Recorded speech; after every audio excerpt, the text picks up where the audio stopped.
नमस्कार। एक बार की कथा है कि जब श्री रामचंद्र जी अपनी धर्म पत्नी माता सीता और भैया लक्ष्मण के साथ 14 वर्ष तक वन की यात्रा किए या वन में भटकते रहे, उसी समय चलते चलते गया पहुँचे। और जब गया जी पहुँचे तो सीता जी से कहे कि सीते, हम लोग गया आ गए हैं और गया में पितरों का पिंडदान होता है। संयोग अच्छा है कि हम लोग पितृपक्ष में यहाँ आए हुए हैं, तो क्यों ना पिताजी का श्राद्ध यहाँ कर लिया जाए, पिंडदान कर दिया जाए। सीता जी ने कहा, प्रभु अच्छे काम में देरी नहीं करनी चाहिए, इसको तुरंत कर लीजिए। प्रभु तैयारी करने लगे और लक्ष्मण जी को भेज दिए। पिंडदान का जो पिंडा का सामान होता है, जाइए आप लेकर के आइए। लक्ष्मण जी गए वहां पर, लेकिन किसी कारणवश लक्ष्मण जी को देर हो रही थी। तो पंडित जी से पूछे, पंडित जी पिंडदान कब तक होगा? पंडित जी ने बताया, दिन डूबने के बाद पिंडदान नहीं होता, पितृ लोग इसको फिर नहीं स्वीकार करते। अब श्री रामचंद्र जी भी भैया लक्ष्मण की खोज में निकल पड़े। लक्ष्मण अभी तक आए नहीं और देर हो रहा है, फिर सारा हमारा परिश्रम व्यर्थ चला जाएगा। अगर पिंडदान नहीं हुआ, पिताजी को नहीं मिला, तो फिर कोई मतलब नहीं है। यह कहकर श्री रामचंद्र जी भगवान लक्ष्मण की खोज में निकल पड़े। यहाँ एक दिव्य दृष्टि, दिव्य ज्योति दिखाई दी। माता सीता जी ने देखा कि कोई एक तेज पुंज दिखाई दिया और एक आवाज आती है जैसे नभवाणी होती है। बहू, दिन डूब जाने के बाद यह पिंडा स्वीकार नहीं होगा। सीता मैया ने तुरंत देर बिना किए फाल्गु नदी से बालू लेकर आई और पंडित जी से कहा, पंडित जी विधि पूर्वक इस प्रोग्राम को आप आरंभ करिए, जिससे दिन रहते हुए हम इस क्रिया को पूरी कर लें। पंडित जी ने पिंडदान कराया, तर्पण कराया और बट वृक्ष के नीचे सीता मैया बैठ करके इस पिंडदान को किया और कौवा देख रहा था और गाय को वह पिंडा खिलाया गया, क्योंकि माँ सीता की कृपा होगी तो बालू की औकात है कि बालू रह जाएगी। ये तो माँ की कृपा है। अब प्रभु आए श्री रामचंद्र जी, कहे सीता बहुत देर हो रही, बस जल्दी से तैयारी करो और हम लोग पिंडदान करते हैं। सीता जी ने कहा, प्रभु मैंने कर दिया।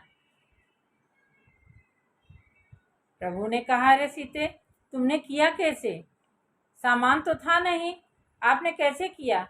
बोले, प्रभु मैंने कर दिया, सब व्यवस्था किया और कर दिया। प्रभु ने कहा, नहीं, मुझे विश्वास नहीं है कि तुमने किया है। मजाक क्यों कर रहे हो सीते, चलो हम लोग करते हैं। बोली, नहीं प्रभु, आप विश्वास मानिए मेरा, मैंने कर दिया। प्रभु ने कहा, तो फिर कोई साक्ष्य है आपके पास, हमें बताओगे? कहे, हाँ प्रभु, 5 साक्ष्य मैंने एकत्रित किया है, क्योंकि आपको विश्वास नहीं होता कि मैंने किया है। अक्सर पतियों की आदत होती है कि औरतों पे विश्वास नहीं करते, बेचारी चाहे कितना भी कर दें, उनके भी मन में थोड़ा रहता है पराई घर से आई हुई है।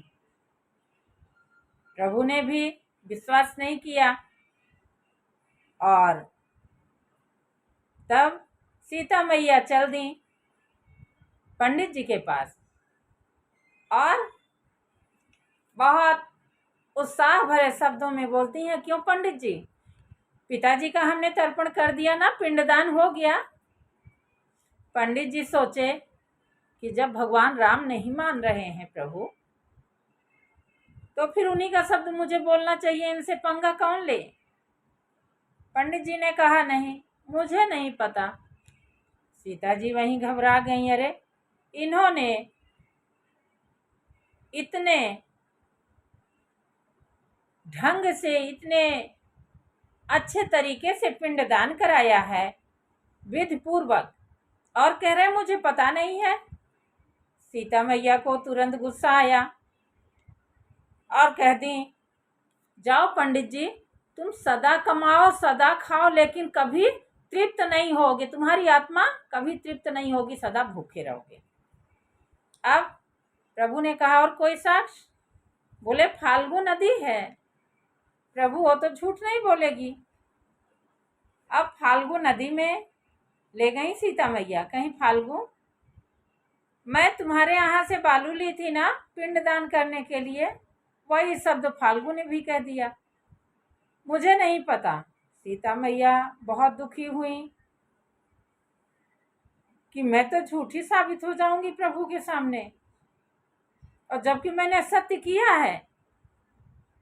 सीता मैया ने फाल्गु को कहा, फाल्गु, तुमने झूठ बोला, सदा तुम भूखी रहो, बालू से ढकी रहो। मैंने बालू लिया, तुम नहीं कह रही हो कि हमने बालू लिया है।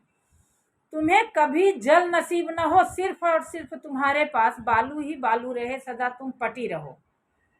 भक्त आए यहाँ पूजा करने के लिए, अगर 1 फीट आधा फीट गड्ढा खोदेंगे उन्हें तो जल मिल जाएगा, लेकिन तुम्हें कभी जल नहीं मिलेगा। तुम सदा इसी तरह से बालू के ऊपर ही पटी रहोगी, तुम्हारा कोई अस्तित्व नहीं रहेगा।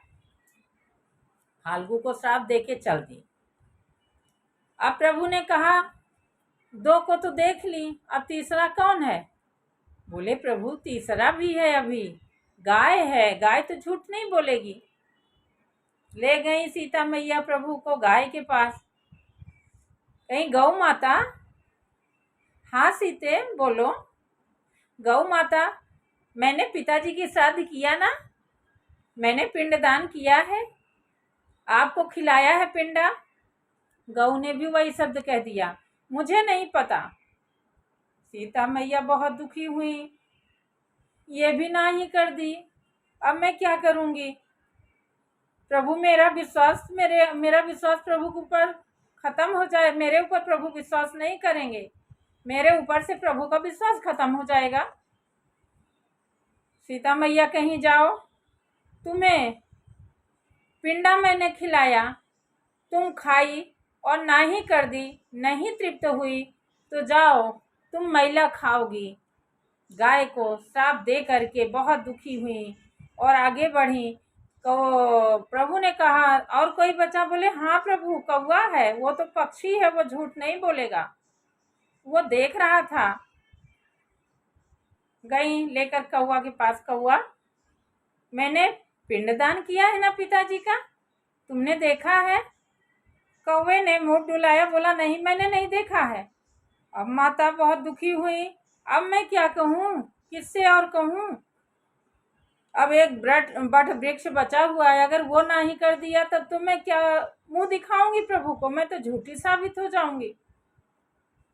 कौवे को कहीं, कौवा, तुमने यहाँ नहीं देखा, अब आने वाले समय में तुम चक्कर पकड़ देखता रहेगा, सबके बड़ेरी पे जाएगा, सबके छत पे जाएगा, लेकिन वहां से धुतकार के भगा दिया जाएगा, तुम कहीं बैठने नहीं पाओगे, जाओ मैं तुम्हें श्राप देती हूँ। कौवे को श्राप दे के सीता मैया आगे बढ़ी। प्रभु ने कहा, सीते चलो, हम लोग यह क्रिया संपन्न करते हैं पिंडदान की, अब और व्यर्थ को समय न गमाओ। बोले, प्रभु मैंने किया है, मैं इसको साबित करके रहूंगी। बोले, अब कहाँ जाओगी? बोले, अभी बट वृक्ष है प्रभु। बट वृक्ष के पास गई और सीता जी ने कहा, हे बट वृक्ष, यह बताओ, मैंने पिंडदान किया है पिताजी का, आपने देखा है ना। बट वृक्ष ने कहा, हाँ सीते, तुमने किया है और मैंने देखा है, बहुत विधि विधान से किया है। बस सीता मैया खुश हो गई और कहती, हे बट वृक्ष, तुम सदा हरे भरे रहो, चाहे कितना बारिश आए, तूफान आए, गर्मी आए, चाहे सर्दी आए, तुम्हारा कोई बाल भी बांका नहीं कर सकता, सदा तुम हरे भरे रहोगे। और जैसे आज आपने मेरी इज्जत बचाई है, उसी तरह आपके छाया में जो बैठे, सदा उसको शीतलता तुम देते रहना, तुम्हारे पास इतनी हरियाली रहे, इतनी घनी छाया रहे।